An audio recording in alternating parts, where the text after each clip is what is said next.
Bueno, es lunes de Camino a la Constituyente y ya está aquí con nosotros Eduardo Higuera. Eduardo, un gusto por estar con siempre, nosotros. ¿Qué nos tienes? ¿Cómo vamos?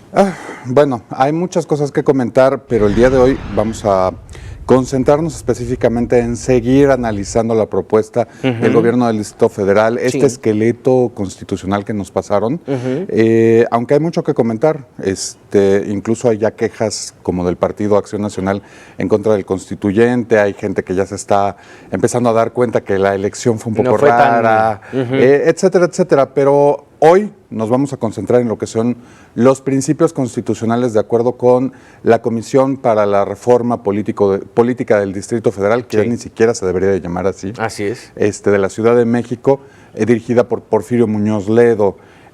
Aquí, exactamente eso que nos acaban de poner al aire. Ellos plantean varios puntos, son 9, entonces vamos a hablar nada más a fondo, bueno, comentar 4 nada más, porque no tenemos suficiente tiempo, desgraciadamente. Entidad libre y autónoma, eso pues es por añadidura. La Constitución Federal ya dice que somos una entidad autónoma, que somos parte del Pacto Federal. Soberanía popular, estas dos palabras me parecen muy importantes y muy llamativas. ¿Cómo vamos a plantear la soberanía popular? Sí es cierto que la Constitución dice que la soberanía recae principalmente y de origen en el pueblo. En el pueblo.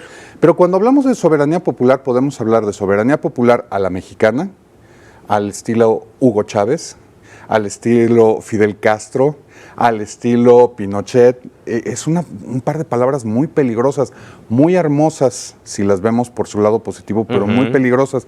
Tendríamos que ver cómo lo va a plantear el proyecto final que va a entregar el jefe de gobierno. Miguel Ángel Mancera. Exacto, en menos de 15 días a la constituyente, ¿no?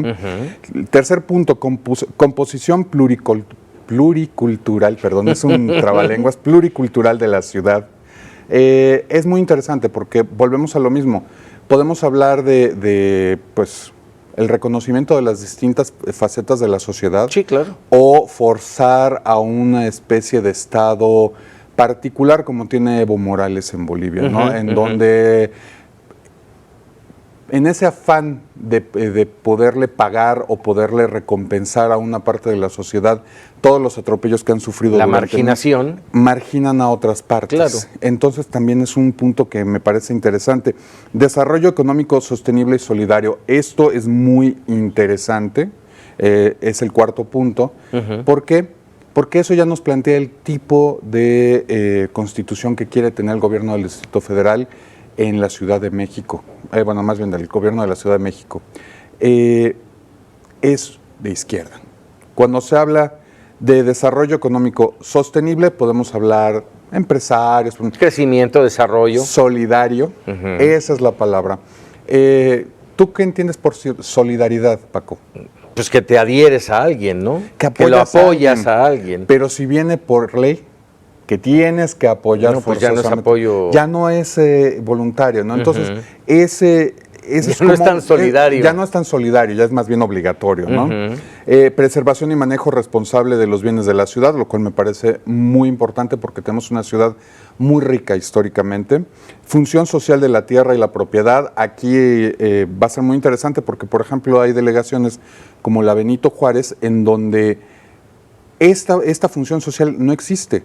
Al contrario, se está privatizando y privatizando y privatizando y sobreprivatizando. Se compran predios que son privados, casas, y se construyen edificios de 5 o 6 plantas, en donde es todavía más, digamos, privatización sobre la privatización. Entonces, ¿qué van a hacer con eso?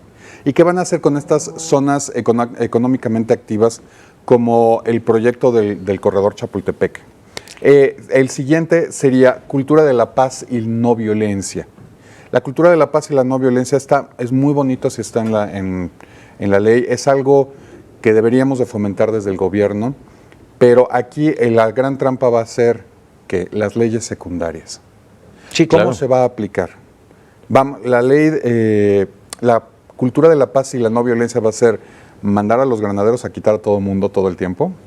Va a ser permitir hacer todas las manifestaciones que tú quieras, va a ser no tener desalojos si tú ocupas Hay muchas cosas que pueden suceder. Pero además te dice cultura de la paz y no violencia.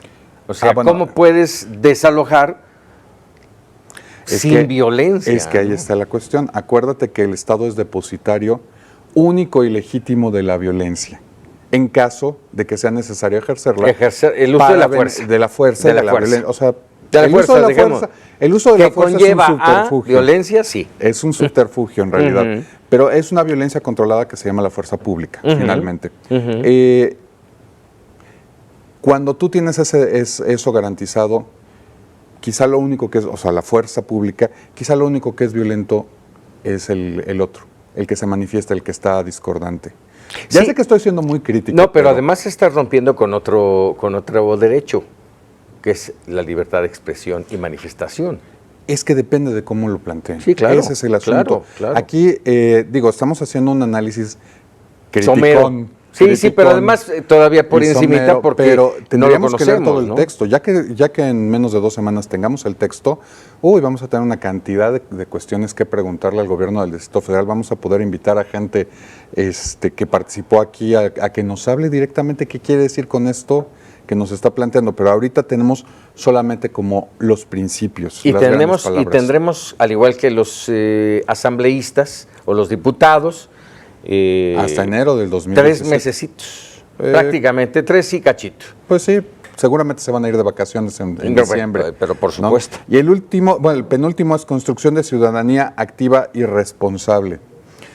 Esto es muy interesante, este es un punto que a mí me llama mucho la atención porque ciudadanía activa en general, como se entiende en Latinoamérica, es los piqueteros en Argentina, los grupos de choque en muchas partes, pero se le pone irresponsable.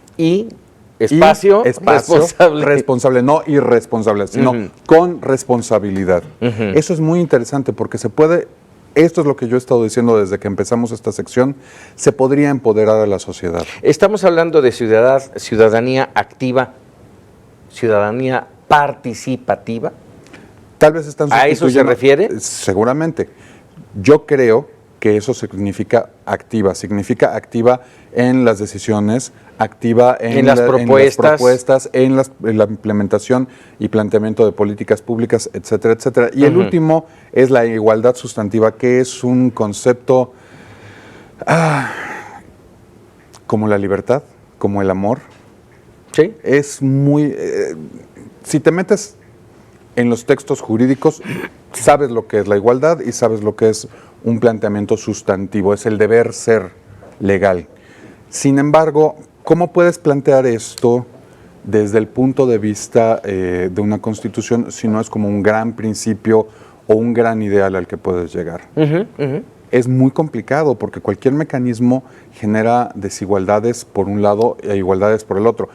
Incluso Robin Hood era injusto, le quitaba a los ricos y le daba a los pobres, pero era injusto porque le estaba robando su propiedad a alguien más. Entonces, a riesgo de que nuestros televidentes digan que soy de derecha tremendamente, a mí me parece que estos principios constitucionales son una mezcla de muy buenas ideas de izquierda y muy peligrosas ideas de izquierda. Son de avanzada, son pro homine en muchos sentidos, pero depende de cómo se planteen y de la estructura de gobierno que se diseña a partir de la Constitución, sabremos si estos principios son aplicables como el socialismo francés o como el socialismo sueco, bueno, los gobiernos socialistas suecos, o como la izquierda latinoamericana que tiende a ser como muy agresiva y muy impositiva. Ya tendremos oportunidad de desmenuzarlos, tal vez en uno o un par de programas de expedientes, si te parece, Me Eduardo. parece muy bien. Valdrá la pena platicar con un poco más de expertos sobre estos asuntos y diseñar específicamente aquellos temas que son los más relevantes, sobre los cuales deberemos la sociedad de la Ciudad de México especialmente atentos. Yo creo que incluso más que los temas, nos vamos a encontrar con artículos que van a ser motivo de mucha discusión. Sí, por supuesto. Eduardo, como siempre, muchas gracias. Nos vemos el lunes. El lunes nos vemos.